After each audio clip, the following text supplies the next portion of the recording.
That was not graceful.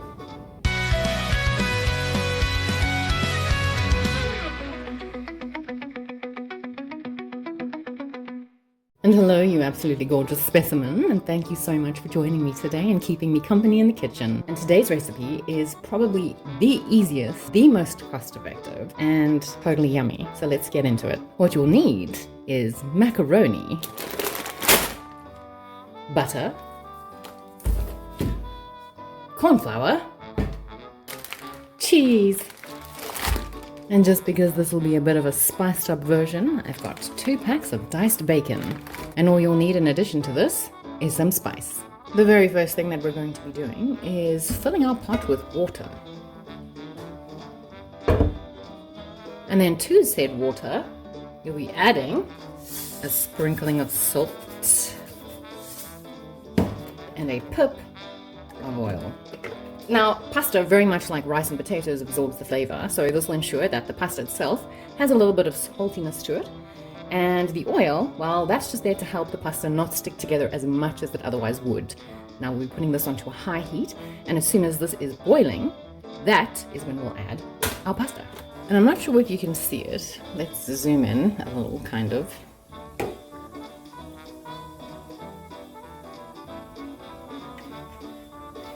We have some bubbles. That means that it is boiling, but when you've added oil, it doesn't necessarily rolling boil until you've got stuff in to agitate it. So now I'm going to add the macaroni. This is 1 kilogram of macaroni. It's a lot of macaroni. Now, in addition to this being boiling, I've also boiled the kettle, because one thing that pasta and rice is soak up all of the water, and you can see now by adding the macaroni it's kind of slowed down the boil a bit. But either way, this is a pasta spoon, but I think it's more a spaghetti spoon. Regardless, you want to keep stirring this a little bit just to get all the oil nicely coated onto everything. It's just a little bit of oil. And now that it's in, all you do is set your timer to 10 minutes and then take it off. It's that simple. 10, can you see, 10 minutes, and let's go. One thing that I feel I definitely need to mention is while this is on the go, you do need to keep stirring. And the reason being that obviously being in a pot, the heat is coming from the bottom, right? So if you don't stir, it means if you just leave everything, what's at the bottom is going to cook and most likely stick to the bottom, whereas the stuff at the top won't cook properly. So to ensure that there is an even distribution of heat and cooking, we just want to make sure that you keep stirring. And while the pasta's busy, you can do the other prep in the meantime. So for me, the prep includes grating cheese. I would suggest using the small grater versus using the big grater, just because, first of all, when you put it into the cheese sauce, it'll melt faster. And secondly, the small cheese, the small grated cheese, is just better for coating the top finally without putting too much cheese on, even though too much cheese is not a thing. So let me do that. But also, while I'm on a completely different topic, whether you're a coffee drinker or a tea drinker, I'm not sure who needs to hear this, but I have about 7,020 mugs. Literally, I've got way too many coffee mugs. But my life changed after getting one of these. It's like a composite. I think it's silica and something. But the way it makes your coffee and tea taste like no other mug does, it's actually a sad state of affairs, because now I won't drink anything unless it's in this mug. Rip to all the mugs in my cupboard though. Right, let me get grating. Catch you on the flip side. And time is up. Let's give it a last whirl in the pot, and you can see how much it's swollen, I guess, after absorbing all of this hot water. Now, because I was grating the cheese, I did not stir, and I have a few pieces that have stuck to the bottom, but it's not a crisis, it's just a few tiny pieces. But this is absolutely ready to come off. Then the next thing you do is strain. You can hear it very, very hot. Wow, cat's wanting macaroni. Now, while it's in the strainer or colander, just remember that there's still a lot of heat being generated. And you do kind of need to stir it around a little bit. What you can do, first of all, is pour cold water onto it so it kind of stifles the cooking process. And then you can, but just be very careful that you don't pour too much oil on this. Because if you put a light, oh my word, let's be very light drizzling of oil. Oh gosh, even that may have been too much, but anyway. And now we give it a good mix up. The oil should prevent the macaroni from sticking together too much. Hello, can we just turn? Now let's get on to the next part. So in typical me fashion, I certainly was not washing the pot because everything's going to go back into the same pot. What you'll need for this next part is the bacon. Why is my scissor not working properly? There's 1 pack, 2 packs, but not 2 packs to cook. And I didn't put any oil in here, the reason being that bacon has fat on it. And we just need to rely on the fat that is in the bacon so that this process will be expedited. Speedy, if you will. Well, speedier. So once again, I've got this on a high heat and I'm just twirling it around the pot. I keep saying bowl. It's a non-stick pot and I'm using a wooden utensil for the reason that we don't want to damage the non-stick qualities. And yes, I will mention that in every single video because people forget very easily. And now that the bacon is crispy and browned, you can remove this from the heat momentarily. Now for this next step, you want to add milk. That was the ingredient I forgot to mention at the beginning and it is a crucial ingredient. So I'm going to be adding 1 liter and then we'll take it from there. Unfortunately, for some reason, I bought low-fat milk, but it'll work all the same. I've kept the stove plate on this side. It's very, very hot. But I just need to gauge if 1 liter will be sufficient. No, it's not going to be sufficient. So I'm going to add about half a liter in addition. Now, what I'm trying to gauge is the macaroni to sauce ratio. And I'm going to be putting that macaroni in here. So obviously you don't want to have too much sauce because when you add the macaroni, so it'll displace everything. I'm going to add a bit more milk. I'm actually just going to add 2 liters of milk. I mean, that makes the most sense. And then to that, I'm going to add butter. So I'm going to add a good dollop of butter. You know, there is no real measurement for this type of thing. I think when you're making a white sauce or cheese sauce, the important thing is to have the fatty element. So that's what makes sure that it becomes a good sauce and not just some weird stodgy liquid. And then into one of the coffee mugs that I no longer use, I'll be adding a tiny bit of milk. And by tiny bit, you'll see in a minute. So it's about 1/3 cup. And to that, let me just get some of these things out the way. I'm going to put this back on the heat. I'm going to turn it down a little bit. We want the butter to melt. Now, because we're working with about, well, it's just over 2 liters of milk, I've got 2 spoons, a milkshake spoon and a drawer tablespoon. I'm going to put 2 heaped tablespoons into this milk.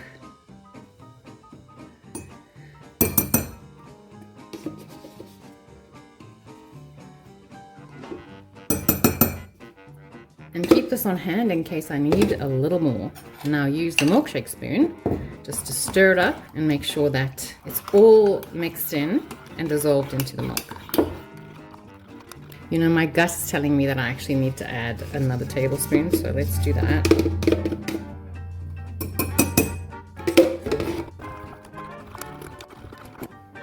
Now in terms of the cheese, I have this cheese that I've grated.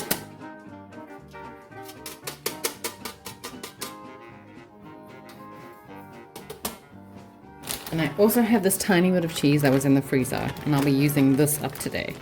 So we'll gauge how much cheese needs to be added. It all depends on the flavor. Now, while the milk is in the pot and it's on the heat, you do need to stir it, because if you don't, the milk will stick to the bottom. It'll burn, so we don't want that. So we just want to keep this moving and keep it moving until it's thickened. The whole process should take about 10 minutes. And as you can see, the butter is melting. The milk is looking frothy, and that's the point at which you know the corn flour, or in our case, maizena, is added. So because of the way it is, it will go gloopy at the bottom. So just make sure that before you add it, you give it a good whirl around.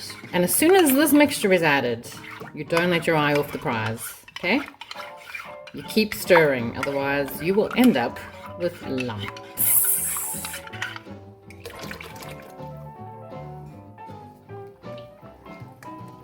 And what I'm doing is I'm keeping this on the bottom, and I'll keep swirling it in figure of 8, making sure to scrape around the bottom sides. On the bright side, that as soon as it starts thickening up, you know that it's cooked. So after it started thickening, you won't have the issue of lumps. It's just getting to that point. Okay, it is thickening, but it's definitely not thickening enough. But also you have to keep in mind that when you add the cheese itself will also thicken the mixture. I mean, it's fine enough where it is, but I would prefer it to be a little thicker. And because it is boiling, where are those bubbles? You were boiling a second ago. Please don't make me look like a fraud. Hello, Dexter. How are you, my boy? Are you coming to check on me? I love that for you. You're so cute. Hey, you're just only the cutest. No. So I'm going to add a touch more, and we're going to repeat the process of putting a little bit of milk in the mug. But this time I'm only adding a small smidgen and about another heaped tablespoon. So that is 4 heaped tablespoons to just over 2 liters of milk.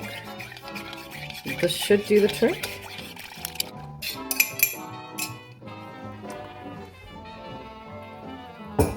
It is very hot because I can feel the milk is sticking to the bottom. You see that? We don't want that. That's definitely looking much better. I know it still looks kind of runny on camera, but like I said, on camera you can't really gauge consistency as well.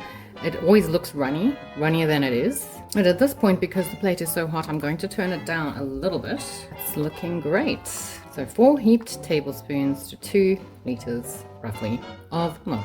We just want to make sure that the corn flour is properly cooked and that we are past that threshold point. And then we can add the cheese. The only thing that I have not added, I cannot even fathom my life right now, is spice. So let's take this window to add some salt. Now remember, the cheese has also got a salty taste to it, so some thyme. Of course, you can hear those bubbles at the bottom. Just make sure that we don't take our eye off the prize. Already that smells so much better. The thyme is amazing. Now because this is hot, we're not going to use the pepper grinder straight into that. It'll damage the mechanism. So you want to grind it into the cap and away from the heat. Remove the cap slowly and carefully, and there we go. But that is looking perfect. Now for the cheese. Here's the rest of the yellow cheese, the yellow cheddar. So that was probably about half a cup. Now I'm going to add about 2 cups of finely grated cheese. We'll leave this for the top. Now because I've used white cheddar, the color of the cheese sauce is not going to be that orange color that most people are accustomed to. There will be a slight color change because of the little bit of orange cheddar I added, but we're just going to keep stirring until it's all melted. And you can see just by adding the cheese how much thicker the sauce has gotten. We want to keep this on for about another 3 minutes. And at this point, I'm not stirring to prevent lumps, I'm just stirring to prevent sticking because this plate underneath is very hot. And if you ask, why add the bacon? Tell me one time that the combination of cheese and bacon hasn't worked out. Okay, and that's done. So now I'm going to remove this from the heat for a short while. Yes, indeed. What's happening? You have a lot to say. And now we've let our cheese sauce settle for a tiny bit, it's still very hot, we're going to add the macaroni. So now we'll see if my proportions have worked out. Because it's been sitting, it has formed a bit of a skin, but that's not lumps, that's just a skin. Whirl around. Now we'll add the macaroni. Now as you'll see that even with, oh my god, even with all of the measures I put in place not to have this macaroni stick, it's still gonna stick and going to be goopy. So we just want to break it into here very carefully so we don't mess everywhere. Should be cool enough to use my hands, so I'll do that. Your hands are your best tools. And even if it does go in here in like a stodgy mess, you're gonna break it down when we stir it up, so it's all good. And as you can see, it's still hot, the pot, but not too bad. I'm gonna move it forward. And now we break it up. And when everything is nicely mixed up, we're going to put them into our oven-proof dishes. Now while you don't have to, I'm going to spray these, but because of the butter in the sauce, it shouldn't be a problem.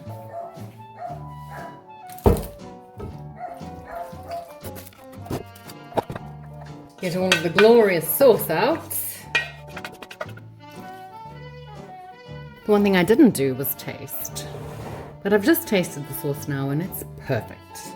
Then once in your bowls, you just want to level everything out. If you mess cheese sauce up the side, I would advise that you wipe it off, just because it does cook and becomes dark and difficult to wash off. Then with the cheese.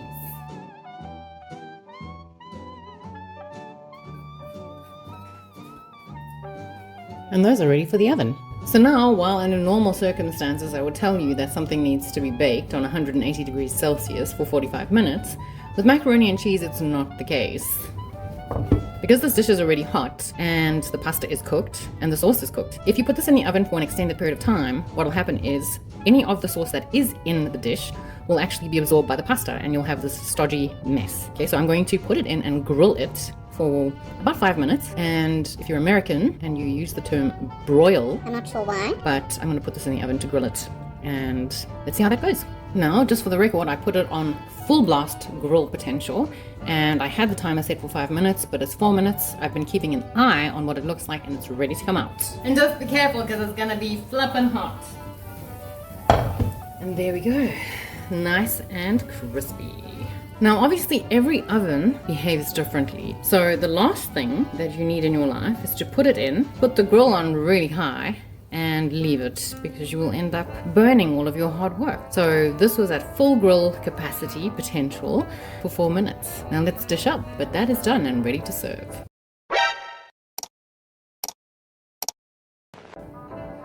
Don't mind the dishwasher on beneath you. I needed to get this place clean.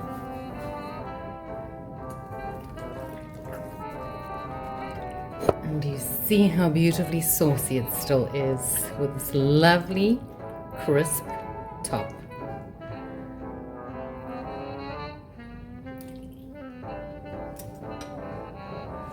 Smells amazing.